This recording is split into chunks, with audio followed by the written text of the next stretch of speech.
Welcome to the Fleet Geeks Podcast. We're here to help develop fleet and transport professionals. Do you want to progress and develop your skills and knowledge? We promise to bring lively conversation and debate around interesting issues and keep you bang up to date with changes in our awesome industry. The Fleet Geeks are a community of professionals, and if you enjoy the podcast, why not join the discussion for free in the Fleet Geek community over on Facebook? Oh, it was close there, Mike. It was a little bit behind. You threw me, to be honest. I thought there was a bit of a lag in the signal. So the red light's rolling, and we're here to talk about emissions and what your requirements are. So this was brought on. We had a bit of a chat about this when it happened, but there was a bit of a flurry of activity online on social media, wasn't there, around vehicle emissions and the requirements for recording emissions recordings and measurements, which was brought on, I think, by a maintenance visit from a DVSA officer to a company called Asheville. I'm happy to share the company name because this is publicly available information. I think they'd shared the report document on their social media, and it then caused a bit of a conversation around it, which caused us to have a bit of a conversation. So, emissions, vehicle emissions and maintenance. What's the crack here, guys? Who wants to wade in on that? Yeah, I'll start. I'll start with, actually, I've got a copy of the maintenance audit requirements. It does actually say robust procedures must be in place to ensure that only compliant vehicles are used in areas. Robust maintenance and monitoring systems must be in place to ensure the correct operation of any equipment fitted to vehicles to reduce emissions is always in working order. So it does leave you a bit of a leeway of how you do that, really. I think in the case... and what's that from, Jamie? What's that you've just read from? So this is the audit criteria, what the DVSA use. Okay. Interestingly as well, at the bottom of that as well, auditor guidance, check vehicle telematics reports to ensure systems are working. It doesn't actually say about the machine, obviously I forgot what they're called now. Someone help me out here. The smoke meter. The smoke meter. I think there's a posh name for it, which I was ready to deliver there, but we'll go densitometer or something. I think. So it doesn't actually say about the long wait. Yeah, I think in the case it was there was testing their vehicles, but not actually keeping the printouts. I believe you were saying right on that. It doesn't actually say that on the audit guidance. So I looked at the documents as well to try and see what was required. The guide to maintaining roadworthiness, obviously. Drivers should be doing walk around check, looking for any smoke. If it's showing that the vehicle's smoking, it should get tested. I've looked at the MOT inspector's manual. Obviously, have to be tested every 12 months. And then obviously whatever parameters that must be for that vehicle engine type. But nowhere does it say, you have to keep these as part of your inspection regime. Anything that promotes the environment and makes it a greener environment, and we're checking vehicles is obviously a good thing if operators want to do that. But there's nothing actually that I can find, unless someone wants to put in the comments, where there is something. But I couldn't find anything that actually says you have to keep all these records. Obviously, if you do the printout, if you do the test, you get a printout. There's nothing wrong with putting it in your vehicle files. No. I mean, you'd keep your brake, I suppose the argument is that you would keep the results of your brake testing.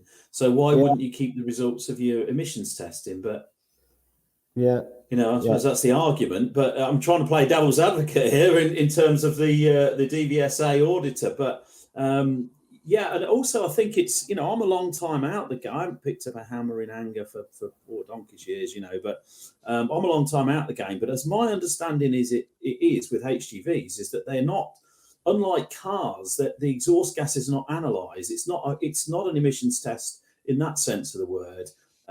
So all they're looking for really is excess smoke, isn't it?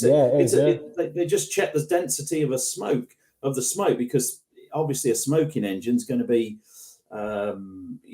it's going to cause a vision problem more than anything else, and then also that's obviously a polluter. So my understanding of it isn't exhaust gas analysis anyway. It's just the density of the smoke. I think they do, because it has to be obviously meet Euro 5 or 6 or 4. So I think they do. I haven't done it on the test. On the test, sorry, but not. No, it's a really interesting one, isn't it? Because it's obviously going to have a lot more focus going forward, the emissions of diesel vehicles. Trucks are still going to be diesel trucks for a little while yet, I would imagine. So the focus will be on them. As cars gradually phase out, I think trucks will still still be hanging on in there a little bit longer because of technology and what's required. So it's going to become a focus. Yeah, and I always think flavour of the month. But Pete's just spent the day, a different type of audit. But auditors, Pete, do you think auditors, should have an opinion, or is it because that sounds to me that's what's happened here? The auditor has decided that away from the guidance that they've got, that they, probably using my theory, if you keep a record of your brake test in terms of your result, not a record, I can understand the record, but the results of a brake test, then why wouldn't you keep the results of an emissions of a smoke test, basically? But so I could think that's where the auditor's coming from. But do you think that that's probably a case of an auditor, dare I say it, overstepping the brief? Hi, it's Pete from Flagship Partners. We're really proud to sponsor the Fleet Geeks podcast. Flagship Partners offer a range of consultancy and training services to ensure that our customers remain compliant and have the best possible knowledge to be able to fulfill their work. If you're interested in support with any of our safety, HR or compliance services, or you want to train to be a transport manager or need driver CPC training, give us a call today. Yeah, so there's a few things. There's actually a few things to pick up on here, and I'll be totally frank. My understanding of the emission side of it is sort of relatively slim. I know that from an emissions point of view, a Euro 6 needs to perform as a Euro 6, and ultimately the DVSA are looking to prohibit and eliminate the use of AdBlue emulators and that kind of stuff, right? To ensure and so that there's no cheating system. So. But I believe that a satisfactory 6-weekly PMI would just be a visual smoke test and a tick to say there's no smoke, right? So there's a record of the test. It's just yeah. So it's and essentially that PMI is the record, like you say, Mike. Going back to the auditor question, it's interesting because I've had the exact similar thing myself today. So we were audited for ISO 9001, right? And I have it on categoric advice that the 14,001 and the 45,001 standards, which are for environmental and safety, you require to have what's called a legal register. Okay, so they're the legal elements that affect your business. However, 9001, it's not a requirement, so I'm told. Okay, so we didn't get a non-conformity for not having a legal register.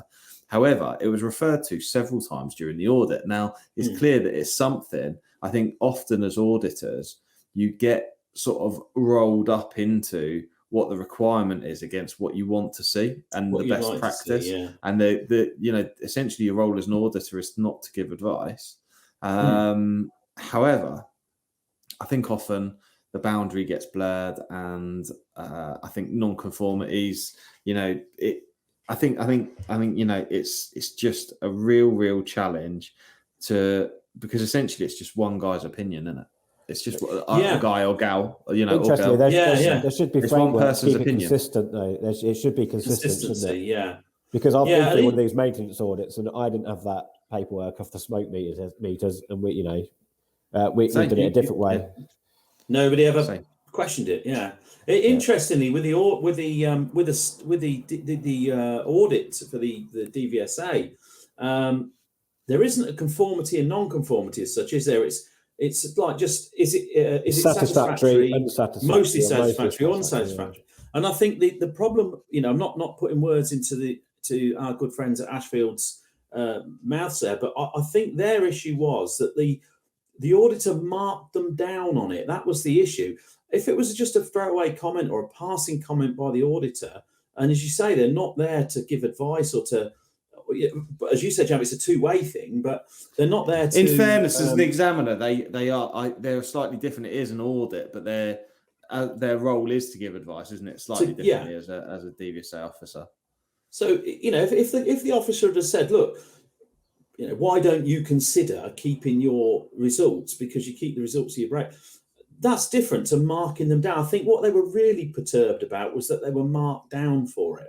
What basis have they got to mark me down on that audit when I met the criteria? I just didn't gold plate it. Interestingly, the process for the DVSA maintenance audit, you do get a chance to respond once they've done their findings. Before they decide what to do with it, and it may come back. That's interesting. With a changed answer. So that is the process. I don't know where they went with that. Whether they went back and said, "Well, this is what we do," and it came back as perhaps satisfactory. I don't know. Obviously, the case. Yeah. Oh, that's a good point. To that degree, but you always get a chance to respond to their findings. So, if they put it as unsatisfactory, there is a chance it could have been changed to mostly satisfactory or satisfactory. As an auditor, I wouldn't have a problem with somebody challenging me. No, you can interpret things differently at the time. Interestingly, one of the audits I was involved in, the transport manager at the time, he didn't understand one of the questions and sent something that was not quite right. The way it was worded on the audit, he thought he sent what he meant because it was an online remote audit.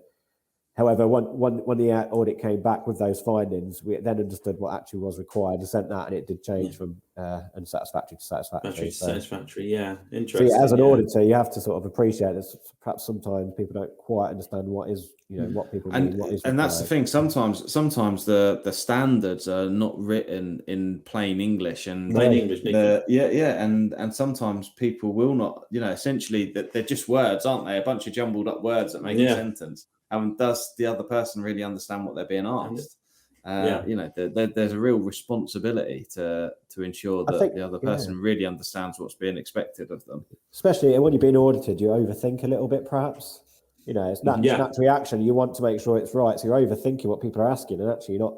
If it's something quite basic, you can try and really can complicate something.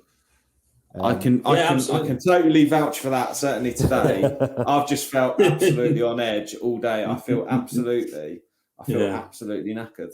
Absolutely knackered. It's so tiring getting audited.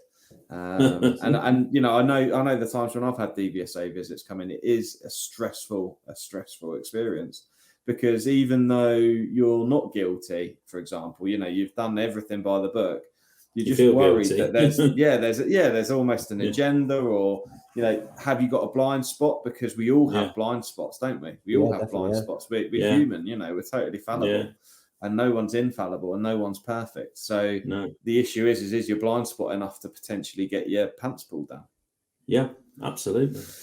Anyway. Let us know what you think, folks. Let us know what you think about that one. And does anybody keep the records of their PMIs? Before we finish, one of the way we explained it on the last audit that I had, DVSA maintenance audit, which was accepted, is we monitor the diesel and how much AdBlue is being used to make sure the systems are working properly.